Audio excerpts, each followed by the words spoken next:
Alright, what's going on, GBA type people? This is Tom, and I'm here bringing you guys my Week 2 match against necrostevo and his Victorian Shadows. Now, my team this week, just a bit of a explanation. There's going to be no team builder, as you're seeing right here. The team will be before the battle. Basically, what happened is he and I, last week, were looking to battle, and basically, we're set to battle on Sunday. However, in personal life things, going through some relationship issues, I was very upset. So Necro was very thankful of him for being understanding and working with me. And we had to push the battle back. And basically, you know, we played way later. So as a result, I've now had to double up between playing Necro for week 2, then Aster for week 3. So this battle and this team builder are going to be kind of crunched together, whereas other weeks I like to separate them so that it's not like a 30-minute battle. So looking at Necro's team, he has accessibility to Xerneas, Landorus T, Tentacruel, Hydreigon, Mega Charizard X, Slurpuff, Fortress, Mienshao, Alakazam, Rotom Mow, and Babaracle. Now, his 2 Z accessibility mons are Landorus T, kind of like I made Tapu Koko, my tier 2 Z-mon, and Hydreigon. Some of the most threatening things I saw in a handful of the mocks was largely Xerneas, Landorus, Hydreigon, and Mega Charizard X. I did see a Scarf Tentacruel that came as a sort of a very solid check to Mega Lucario because it really doesn't have the coverage to beat a Tentacruel. Scarf Hydreigon is always an issue. Mega Charizard X, if it sets up, is I had to make sure I had a check for that. Landorus, same thing. I know I used Landorus last season against him where I had some very good success against his Season 8 team, and I think he wants some revenge to try and get me back after how I used it against him. Xerneas is going to be an issue. I know he does breed his mons, so Xerneas is going to be possibly modest. It can be timid if he can get the right event, if not, in-game Xerneas. But things besides that, I mean, Slurpuff can set up if it gets to +6. I'm an idiot for letting it get to +6 with a belly drum. Fortress is actually kind of exploitable this week. Mienshao, again, I can pretty much work with that based on the team you're looking at on the screen in terms of how I could check that. Alakazam, if it's in the back and its sash is unbroken, that's kind of going to be an issue, so I have to utilize things like Bullet Punch on Lucario or Scarf, Latios, or even Tapu Koko in order to break that. So, and then Rotom Mow, I could see as sort of a defensive defog mon, kind of can come in against things like Mesprit, things like Koko, stuff like that. And Babaracle, I didn't quite see it in my mocks. I mean, he can bring it. I don't think it's a great bring, but we'll see what happens. So, first mon I have is going to be a Sword Stance Mega Lucario. If I get to +2, pretty much at Fortress is down, or I don't put myself at -1, defenses with close combat, I can pretty much sweep his team. There is not much on his team that wants to take a +2 move, especially if I don't see Tentacruel team preview. It's a very straightforward set. Priority Bullet Punch allows me to knock out Mienshao and Xerneas at +2. Meteor Mash is there because it's just a very solid stab move. In close combat, pretty much marauds most of his team. We have a Z 4 attacks, Tapu Koko. The Lucario is set to outpace. Now, this is how I kind of had the whole team built. The Lucario is set to outpace a Landorus that's outspeeding a max speed Mesprit because he really doesn't have any reason to waste EVs in the middle there because Landorus is at base 91. My closest mon is below, base 95. Gliscor and Drapion is my base 80 Mesprit, so I really don't see a reason why he has to waste EVs. Oh, I'm sorry. Mega Lucario is going to be outspeeding Charizard. Alright, next up, Tapu Koko. That's going to be set to outpace Alakazam. It's a very general set. HP Ice is there for Landorus. Fairy Z gets pretty solid damage off. If Landorus is weakened, it gets really solid damage off on Xerneas before it can Calm Mind or go for an attack. It can, I think, knock out Charizard if it's at 75% after rocks when it's Mega'd. And then Thunderbolt and Volt Switch are just really solid options. T-Bolt for Tentacruel, Volt Switch to get out, things like that. Next up, we have Gliscor. A set I was very proud of in terms of making. It's basically a dual dance Earthquake Ice Fang set. I looked at his team and looking at it, I thought right off the bat, he really doesn't have nice checks to ground plus ice coverage. Not only that, but if I could pretty much tailor Gliscor to be able to outspeed Landorus, which is I think what I did at 172 speed. Again, kind of the idea that he doesn't need to waste EVs there in the middle between 80 and 95. if I can get it to outspeed Landorus, if I had enough special defense to take an HP Ice, max invested HP Ice from Landorus T, as well as enough defense to be able to take a Fly Z from Landorus, I have enough attack that if I get to +2 or even just a neutral, I can knock it out with an Ice Fang. And then just the coverage, I can do a lot of damage with this Gliscor on, as well as Lucario, because they're both kind of setup mons. As you'll see with the Latios, that last move, I'll explain like how all those kind of work in tandem. But Gliscor can set up if I get the opportunities to against things like Fortress, things like Mega Charizard, because while it can D-dance, it can't burn me, it can't cripple me, especially it's more of a support set. I can get to +2 speed, which allows me to outpace Scarf Hydreigon, allows me to outpace Scarf Xerneas. The issue kind of becomes I have to be a little bit more above like +1, +2 in order to knock out a Xerneas or Hydreigon from full. And those are really, I need to get chip damage on those first, so I'm going to be able to knock them out. Again, this kind of rides on how the flow of the game goes. So, but Gliscor does have a very solid matchup versus the vast majority of his team. Next up, we have Scarf Latios. This does check Hydreigon. If it's Scarfed, it checks, let's see, Mega Charizard X at +1. It checks Scarf Xerneas. I mean, I can get some damage off to get chip off to allow like Lucario to knock it out. But for the vast majority is that this thing can be a very solid check. His psychic resists are Hydreigon for immunity and Fortress for resist, and then Alakazam. But Side Shock's going to do more damage than Psychic. And then once Xerneas is down, I can just click Draco, Dragon Pulse, and just hit things really super hard. And Memento is there, like I said, for Gliscor and Lucario. If I can Memento something, get it down to plus or -2 special attack and attack, that allows Lucario as well as Gliscor to get to their setup up, and they can then therefore sweep if it's against the right mon, or force them to switch, or whatever they need to take care of. Next up, we have my Zardex and my Lando check, which is my max defense Cloyster. Really have no investment in speed because I believe his slowest mon is Fortress, but besides that, his team is largely very fast. I think his next closest mon is Barbaracle, and there's really no reason for me to be outspeeding it because I can't really touch it super effectively. I mean, Ice Beam, Ice Shard at -1 does a very solid chunk of damage, and then in tandem with Ice Beam, I can pretty much knock out Landorus no problem. Then Rock Blast is there, as well as Iapapa, because I had leftovers on it at first, and when I had leftovers, it pretty much gave away that this was a check to Zard. But if I don't have it, I show the Iapapa Berry, I can come in on rocks, I could take an Earthquake, or even just the neutral Fly Z, I pop the Iapapa, and I get back all the way up to 75%. Same thing with Charizard, like Thunder Punch does like 50%, and I can get back up to 75% with the Iapapa Berry. But Rock Blast is there, because if I make contact, make the 5 hits, Zardex is dead. But it's like nothing. And Vibe Spin is there to ensure that Fortress can't, spike stack or hazard stack me. So finally, we have my quote-unquote like Hydreigon check. Basically, having the Cobra Berry, if I see something like Tentacruel, if I see something like Hydreigon, this is more of a special defensive check. I mean, it's not going to live for very long because it doesn't have the recovery, but I have the Dazzling Gleam there in case Hydreigon does come. Basically, if I could protect to see what's going to lock itself into, it's not U-turn, it goes to Dragon Pulse to Draco, click Dazzling Gleam and knock it out. I could U-turn out and pivot out against a lot of things that are going to be afraid of what Mesprit could carry. So if he tries to pivot out into Zard or Lando or, anything like that, I can U-turn out and keep momentum in my favor. Rocks, of course, and then protect just to see what mons can lock themselves into in terms of their Scarf or whatever. So that's the team. This team went through a lot of adjustments, so we'll see how the match goes, which we're going to jump into right now. Alright guys, here's the match. We see that necrostevo is in fact bringing his Barbaracle, his Mienshao, his Landorus T, Fortress, Megazord X, and Xerneas. So that means he left his Tentacruel, Hydreigon, Slurpuff, Alakazam, Rotomo on the bench, and his Z user is most likely going to be Landorus.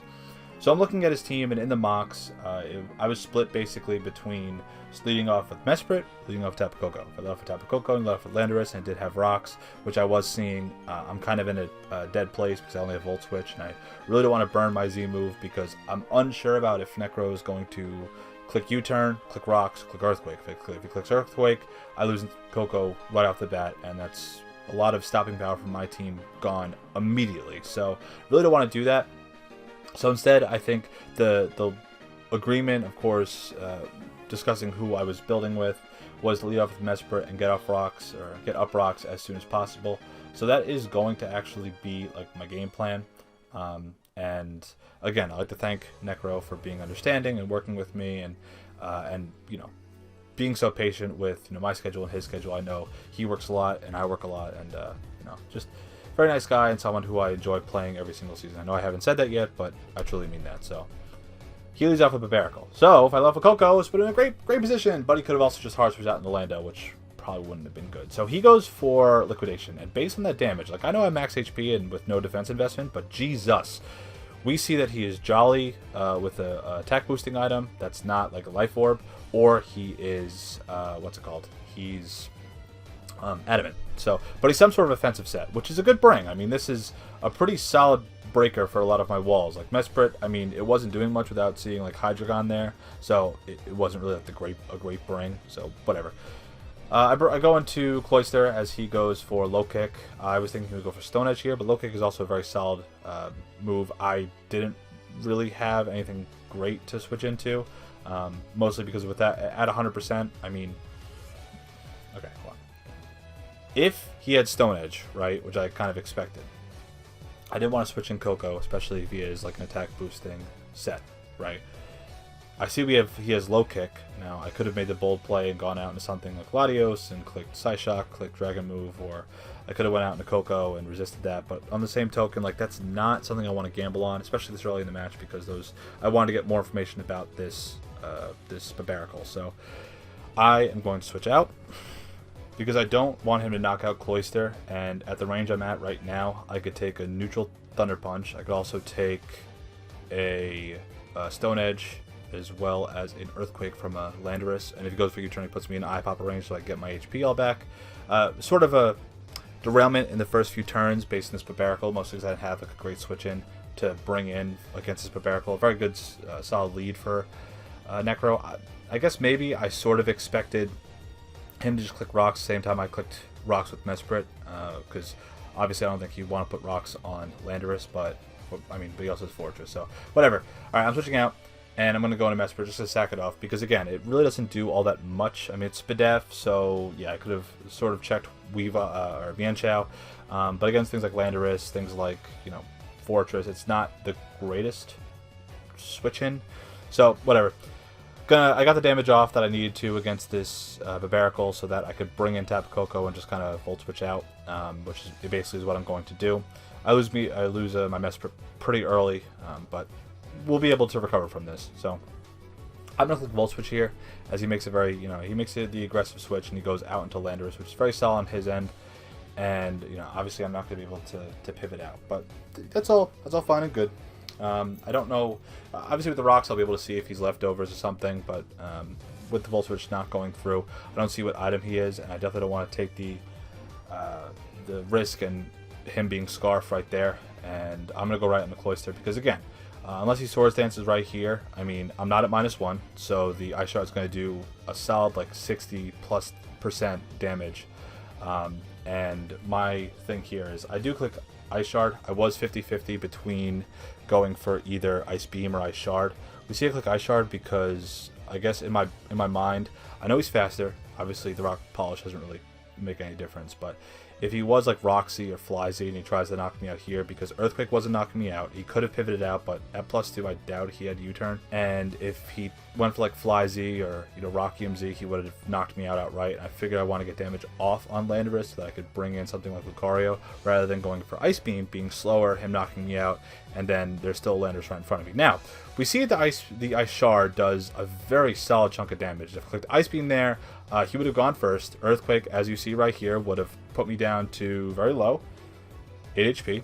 Get the Eye Papa Berry. I would have gone for Ice Beam, and the Landorus would have been bye-bye, right? There would have been no issues. So, in a way, I guess I probably could have been a little more aggressive there, because now he's going to switch out into his Barbarical, and he's going to take the Ice Shard, which means that, it really doesn't matter at this point. So, he takes the Ice Shard, no problem. Landorus, remains alive. I mean, I did get some good damage off, so that's good, I suppose.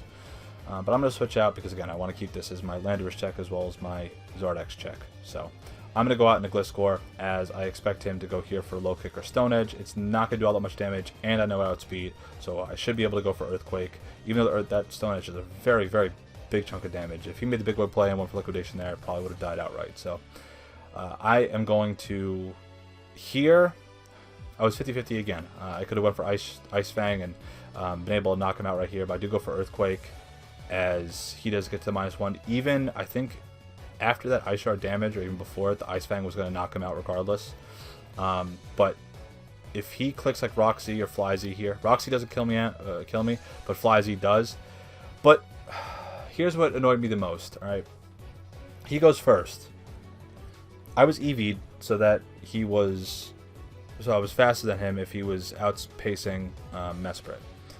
When I checked his spreads, after the match, we see that he's like 212 Jolly. So basically, he put a lot of speed investment. Speed investment that I think were like kind of waste EVs, but he taught. Obviously, it worked, so I can't really say much. But a little surprising that I didn't outpace there. So I kind of lost the score for nothing. Whereas if I was faster, like I intended to be, Ice Fang would just have knocked it out outright.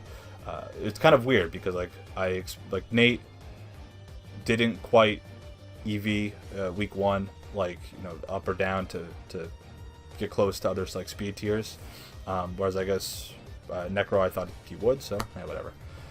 Go Dazzling Gleam. I'm gonna knock out the Landorus as I go for Volt Switch, and we see that Fortress's Sturdy gets broken. I don't care if he spins here because this gets my Mega Lucario in, and I am now in a very good position. Yes, I lost the score, very dumb. But because Mega Lucario is in, and because I could take, unless he has Thunder Wave, I could take a Gyro Ball, I could take a Volt Switch, take an Explosion, I can get the +2 with a Swords Dance, and then I pretty much sweep his team. Landorus can't come in, and it can't, it can't intimidate me to reduce my attack power. Xerneas dies to a +2 Bullet Punch if he is Scarf, and I would just click Bullet Punch anyway. Barbaracle dies to a close combat because I outspeed, and I know he's not some sort of choice variant. There's no way he outspeed me. Zardex I could knock out from pretty much full with a Meteor Mash or close combat once he comes in. Go for Meteor Mash. I don't get the +1 attack raise, but we see that the Fortress does go down. So Landorus and Fortress are both down. We have Mienshao, Mega Zardex. We have Xerneas, and we have Barbaracle left. Now, I was looking at the calcs, and I know that obviously Charizard comes in. There's no rocks, which is, good for him. But I know that looking at the calcs, a +2 adaptability boosted Jolly close combat does in fact knock out Charizard from full 100%, even if he has up to, I believe, 172 attack investment, or HP investment, I should say. That's what I'm looking at, right?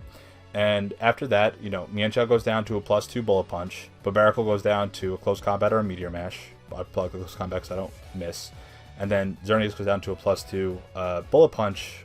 And then even if it doesn't, I pretty much still have... No, it doesn't matter because I'm pretty much going to win here, right? I know it kills. So I click close combat. It's at +2. That bar is dropping way too slowly. It doesn't fucking die, all right? I'm going to put his spread on the fucking screen right now, all right? I'm upset because... Who expects this set? Max HP and 172 defense to take a +2 close combat from a fucking Mega Lucario. Who does that? Necro does that. And it worked. Which, I can't be upset because it worked. But I am upset because I was literally looking at the calcs and I'm like, there's no fucking way that he lives this.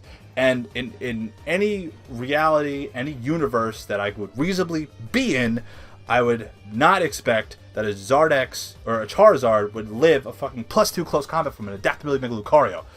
Fuck, man. I was so derailed after this point because, I was looking at victory, and now things got considerably harder. Gliscor didn't have the speed investment, or it did, but he fucking still outspeeds me. Then Lucario dies because I fucking couldn't...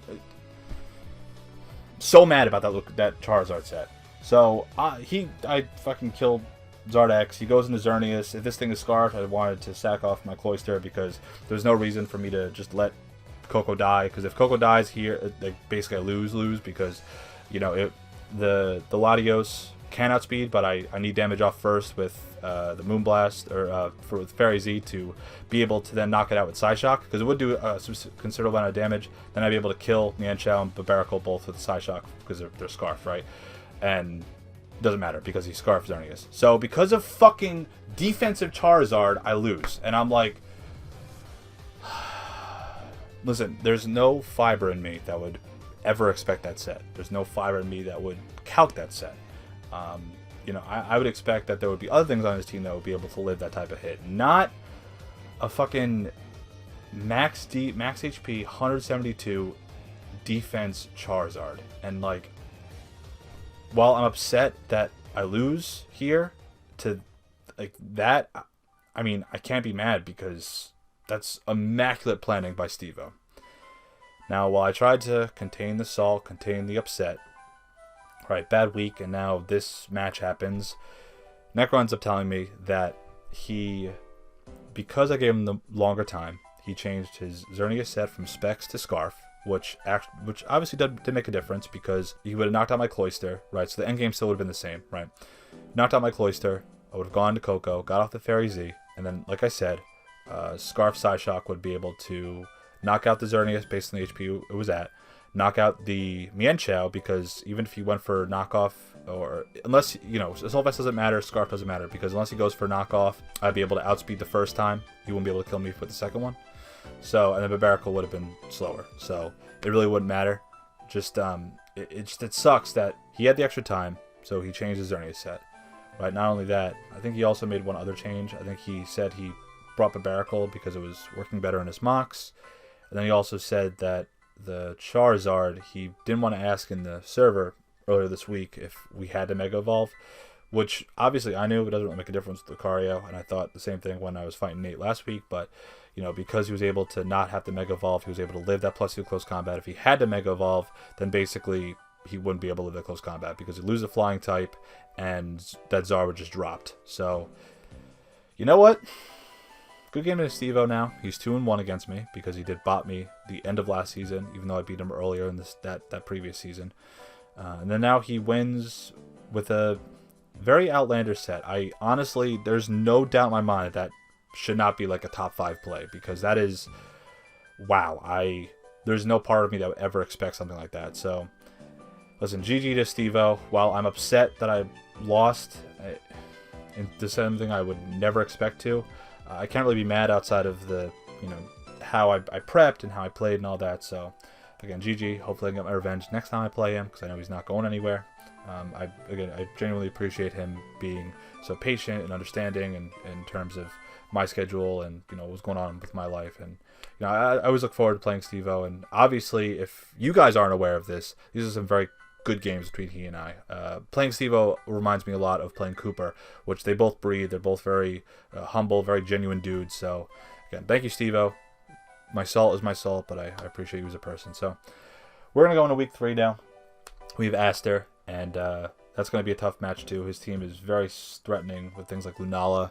I believe he has Mega Mawile, which is our current kill leader. So we'll see how that goes. I'm actually going to be battling him later on the same week that I battled Stevo, because we kind of double up just based on how late he and I had to play. So that's going to be our week 3 match. I hope you guys enjoy. Let me know what you guys think of the team build and everything. So leave it down in the comments, and I'll talk to you guys there, all right? Have a good night, and I'll see you guys for week 3.